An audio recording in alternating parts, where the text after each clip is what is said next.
Okay, so let's get the elephant out of the room right off the front, right from the beginning. Star Wars The Rise of Skywalker is not the end of the Skywalker saga. The end of the Skywalker saga was Return of the Jedi. And that was pretty much it. After that, you're moving into something that's completely different and completely removed from that core story. And the reason why I say that is because as much as people want to believe that this is a continuation of that whole line of movies, it really isn't. Anakin Skywalker does not really exist in this timeline, or should I say in this series of events. And the first two trilogies are about Anakin Skywalker. Think about that for a second. Anakin Skywalker is the link that glues everything together. It's his rise from a nobody on Tatooine to the most premier Jedi, his fall from that to the dark side, and his eventual redemption through his son, Luke. That's what Star Wars is all about. It is a story about a father and a son. It is a story about a man who has made some really bad decisions in life, and it suffers the consequences for that. This new sequel has none of that. There's no talk of, it's trying to mimic it in sort of a way with Ben Solo's arc, and it's been so completely botched that it's not even close to being the same thing. It's not even it's horrible. It's just bad. It really is. When you talk about the Rise of Skywalker being the end of the saga, that is just marketing speak. Because the end of the saga happened with the Return of the Jedi. And it was cool. And this new Star Wars sequel trilogy should have gone out and done its own thing and been something completely different. But that was ruined from the very beginning with J.J. Abrams' decision to just remake A New Hope. But we're not here to talk about that right now. We're going to talk about this. Star Wars The Rise of Skywalker, J.J. Abrams says Rey's force powers are not an accident. Absolutely, 100%, they are not an accident. And we know exactly why. Do we really need to read this article to even know why her powers are not an accident? 2 words. Kathleen Kennedy. Oh, the secret child. What's going on with her parents? Why is she so powerful with the Force and able to pick up skills so super quickly? Will she turn evil? Does her vision in The Last Jedi mean she's a clone of Palpatine? Oh my god! Nobody cares. They gave you the answer already. The answer is she's a nobody. She's a nobody. So nobody cared.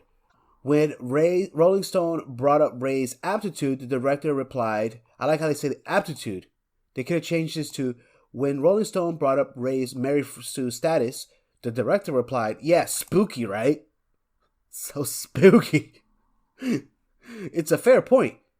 And it's not an accident. It's so funny because when they say Rey's aptitude, he says it's a fair point.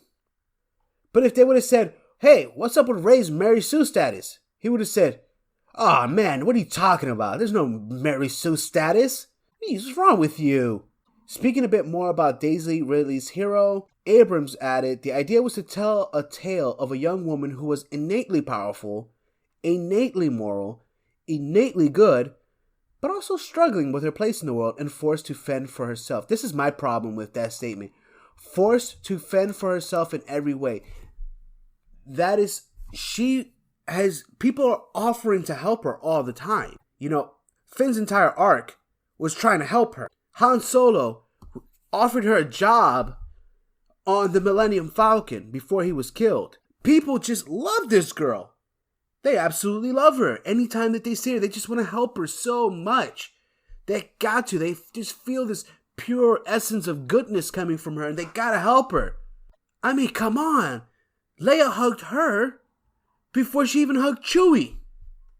And yet, she's forced to fend for herself in every way.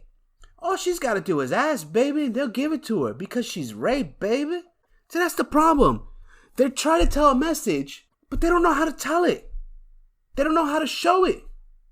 They don't know how to put what they really want to say or what they really want. They don't know how to put it on screen because it makes no sense. So you have to do things that are just completely off the wall, like The Last Jedi. As exciting as it was to get to play in the Star Wars universe, it was this young woman that I felt oddly compelled to get to know. Even at the very first meeting with Kathleen Kennedy, the idea came up about having a female center at the center of it. It was a female character or a male character, whatever. You should have been talking about what the character actually was, what the character was going to stand for, where the character was going to come from, and where the character was going to go. That's what your conversation should have been in, instead of worrying whether or not the character would have a penis or a vagina. See that? When your main focus in the first meeting is, should we have a penis or a vagina? That's a problem. There was an inherent sense of, we've seen this story before of the young hero, but we've never seen it through the eyes of a woman like this. And that, to me, was the most exciting thing. That was the most exciting thing. The fact that we get to see it through a woman's eyes, and we don't even see it through a woman's eyes, because she is the most asexual character in the entire universe. There's no sexuality to her at all. The fact that she is a woman never comes up at all. She could have easily been a 7-year-old boy. It wouldn't have mattered. She could have been Jar Jar Binks, and it wouldn't have mattered. It would not change the story whatsoever. So what the fuck are you talking about? Going back to Palpatine, the Sith Lord is returning for the finale of the Skywalker saga in some shape or form. But did you know that his comeback wasn't originally a part of the plan? Of course not, because you know what? The original part of the plan was probably to have Snoke be the big baddie, and then dumbass Rian Johnson decided to kill the guy. I hate reading these things. And the reason why I hate reading them is because everything is so full of pompous bullshit. All of it. It's all revisionist history. It's all a bunch of ass kissing. It's all a bunch of crap to try to make a little bit of money. And they lie to people. They straight lie to people in order to get them into the seat.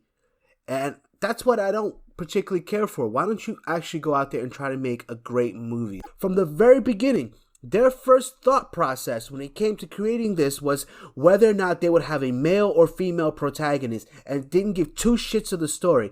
He didn't come in and he didn't say, I'm going to make a great Star Wars film. He said, I get to play in this sandbox, and the most thing that's enjoyable about playing in the sandbox is that I get to make a woman. It's stupid. It's absolutely 100% the dumbest thing that you can ever think of in your entire life. To base your entire franchise or the entire sequel trilogy on the fact of whether or not this person has breast or does not have breast is ridiculous. It is ridiculous. And that is exactly why the fans hate the Disney sequel trilogy. And you can say what you want to say about the prequel trilogy, but it had a vision, it had a story to tell, and it told that damn story. And did it do it in the most effective and efficient way as possible? Maybe not. And you can go ahead and you can break down all the ways that George Lucas didn't do the right thing from a directing standpoint. But when it came to that story, it was an original story. And when it came to Revenge of the Sith, that was a good movie. And I don't care what anybody says. Attack of the Clones, not so much. Phantom Menace, not as bad as people may think, but just not that great either. Okay, but Revenge of the Sith, awesome. I can watch that movie 100 freaking times in a day. George Lucas went in there and he told the story. Did he effectively direct those movies? Maybe not. Alright, guys. Enough getting stressed. I'm going to go say something nice about something. Have a great day, guys. Bye.